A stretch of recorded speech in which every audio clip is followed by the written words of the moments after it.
রাগে দুঃখে চিৎকার করতে করতে নমিতা বলল, বিশ্বাসঘাতক ছেলে কোথাকার! আমার বিশ্বাসের সুযোগ নিয়ে তুই আমাকে এইভাবে ঠকালি। তোকে জন্ম দিয়েই আমি পাপ করেছি। মৃণাল এবার মুখ খুলল। মা, বিশ্বাসঘাতক কে একবার নিজেকে প্রশ্ন করে দেখো তো। এখন তো এ বাড়ি আমার, আর তোমার বৌমা যখন বলেছে তোমাকে তো এ বাড়ির মায়া কাটাতে হবে, তোমার রাস্তা তুমি দেখে নাও এবার। নমিতা বলল, একটা হাঁ ঘরের মেয়েকে নিয়ে ঘরে তুলেছিস, আর তার কথাতেই তুই নিজের মাকেই তাড়িয়ে দিচ্ছিস। মৃণাল উত্তর দিল, তুমি কোন ঘরের মেয়ে মা? আর তুমিও কি এ বাড়ি থেকে কাউকে তাড়াওনি? মনে পড়ছে না মা? নমিতার চোখের সামনে ভেসে উঠল 15 বছর আগেকার দিনটার কথা। সেদিন চোখের জল ফেলতে ফেলতে এ বাড়ি থেকে দুই ছেলের হাত ধরে অসহায়ের মতো রাস্তায় নেমেছিল পারুল। সেদিন তো নমিতাই ওকে এ বাড়ি থেকে তাড়িয়েছিল। নিরীহ পারুলের সব কিছু আত্মসাৎ করেছে সে এক সময়। আজ তার এই দুর্দশার জন্য সে নিজেই দায়ী। 15 বছর পরে আবার একই ঘটনা ঘটে গেল এ বাড়িতে। রাস্তায় অন্যমনস্কভাবে হাঁটতে লাগলো নমিতা। তবে কি এবার তাকে রাস্তায় রাস্তায় লোকের কাছে হাত পাততে হবে?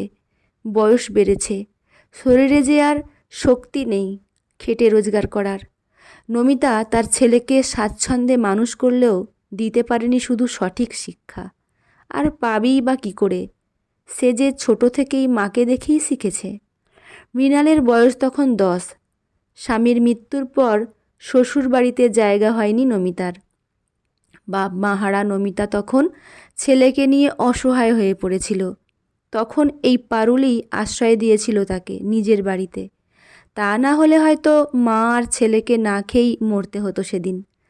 ছোটবেলা থেকেই পারুল দয়ালু আর নরম মনের মেয়ে। ছেলেবেলায় মাকে হারিয়েছে। বাবা সামান্য ফল বিক্রি করে সংসার চালাতো। পারুলের বাবা বিষ্ণুপদও একমাত্র মেয়েকে বিয়ে দিয়েছিল সুব্রতর সাথে। মোটামুটি সচ্ছল পরিবার, খাওয়া পড়ার অভাব নেই। কিন্তু সুব্রতর মায়ের কথায় পারুল এ বাড়িতে আসার পর যেন এ বাড়িতে স্বয়ং লক্ষ্মী প্রবেশ করেছে। শ্বশুর শাশুড়ি আর স্বামীকে নিয়ে সুখের সংসার পারুলের। স্বামীর কাঁধে কাঁধ মিলিয়ে খেটেছে সে। এখন সুব্রতর বিশাল বড় বড় কয়েকটা পোলট্রি ফার্ম রয়েছে। নতুন ব্যবসাও শুরু করেছে সে। দুই ছেলের মা হয়েছে পারুল। বড় বাড়ি, টাকা পয়সা কিছুর অভাব নেই আর। সুব্রতর বাবা মাও ভীষণ ভালোবাসেন পারুলকে। দুই ছেলেই লেখাপড়া শিখেছে। এই পারুলের একসময় প্রিয় বান্ধবী ছিল নমিতা। বান্ধবী আর তার ছেলের করুণ দুর্দশা দেখে তাকে নিজের বাড়ি নিয়ে আসেন পারুল। প্রথমে আপত্তি করেছিল সুব্রত, তারপর মেনে নিয়েছে। তারপর থেকেই এ বাড়িতে থাকতে শুরু করে নমিতা। পারুল বান্ধবীর জন্য নতুন শাড়ি, সাজগোজ সব কিনে দিত। তাকে সবসময় খুশি রাখতে চাইতো। আর নমিতার ছেলে মৃণালকে কখনো নিজের ছেলেদের থেকে আলাদা ভাবত না। মায়ের স্নেহ মমতা দিয়েই দেখাশোনা করত। এইভাবে কয়েক মাস কেটে গেল। আস্তে আস্তে পারুল খেয়াল করতে শুরু করলো তার স্বামীর সাথে নমিতার ঘনিষ্ঠতা। পারুলের অনুপস্থিতিতে নমিতা সুব্রতর সাথে গল্প করে তার ঘরে। অজানা আশঙ্কায় সেদিন পারুলের বুকটা কেঁপে উঠেছিল। কিন্তু ভয়টা মিথ্যে হয়নি। 1 বছরের মধ্যেই চিত্রটা পুরোপুরি বদলে গেল।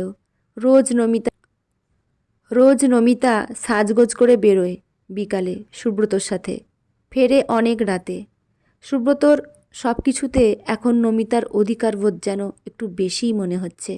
শান্ত নিরীহ পারুলকে সরিয়ে সংসারে নিজের আধিপত্য স্থাপন করে ফেলল নমিতা।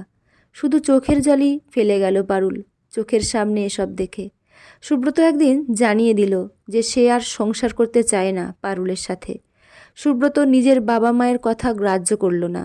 নমিতার আদেশেই একদিন এক কাপড়ে নিজের সংসার ছাড়তে হলো পারুলকে। দুই ছেলেকে নিয়ে বাবার অভাবের সংসারে ঠাঁই নিল সে। আর এদিকে নমিতার তো খুশির শেষ নেই। পারুলের জন্য সুব্রতর কিনে দেয়া শাড়ি গয়না সব তো এখন শুধু ওর। আজকাল বাবার ফলের দোকানে দেখা যায় পারুলকে। ওকে এইভাবে দেখে সবাই দুঃখ প্রকাশ করে। এখন বাবার ব্যবসাতে সাহায্য করে পারুল, আর দুই ছেলেকে আগলে রেখে মানুষ করে লেখাপড়া শেখায়। ওদিকে নমিতা ওর ছেলেকে গাড়ি, টাকা পয়সা দিয়ে ভরিয়ে রেখেছে। অহংকারের সীমা নেই তার। এখন যখন সুব্রত দেখে যে তার সম্পত্তি, টাকা পয়সাতে আর তার নিজের কোনো অধিকার নেই, সবই নমিতার, মনে পড়ে যায় পারুলের কথা। সুব্রত বুঝেছে, কিন্তু অনেক পরে। মানসিক কষ্টে একসময় অসুস্থ হয়ে পড়ে সুব্রত।